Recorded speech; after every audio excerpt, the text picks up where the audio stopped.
Departure area sa Batangas Grand Terminal binuksan na para sa mas maayos na pagpasok ng mga pasahero sa bus lane. Pamunuan ng terminal naghahanda sa inaasahang buhos ng mga pasahero sa papalapit na undas. Alamin yan sa report ni Paul Hernandez.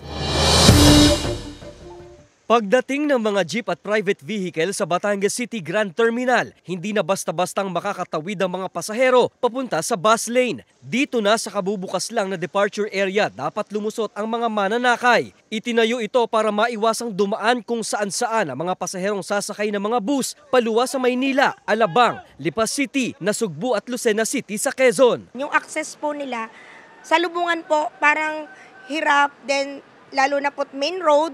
So yung aksidente talaga, meron kaming instance talaga na nasagi ng mga bus, nasagi ng mga jeepneys. At para masigurong hindi daraan sa mga barikada ang mga pasahero, may harang na tali ang mga barrier sa gilid. Mas ligtas at komportable na raw na makakatawid ng mga pasahero. Mas mafe-feel nyo po yung security nyo kasi isa lang po talaga mapapasukan nyo at malalabasan po. Mas maganda po, hindi masikip.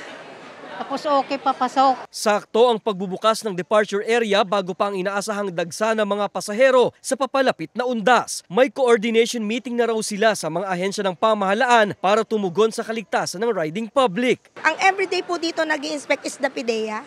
Nag-i-inspect po sila ng mga bagahe, ng mga buses. Binaakyat po nila talaga ang mga buses. And then the LTFRB and LTO, from time to time, nagda-drop by po sila talaga dito para mag-inspect. Mahigit 20,000 na incoming at outgoing passengers ang inaasahang dadagsa sa terminal pagsapit pa lang ng October 28, lalo at dikit ang undas sa barangay and SK elections. Sa mga susunod na araw, asahan pa ang mas pinaigting na police visibility sa terminal.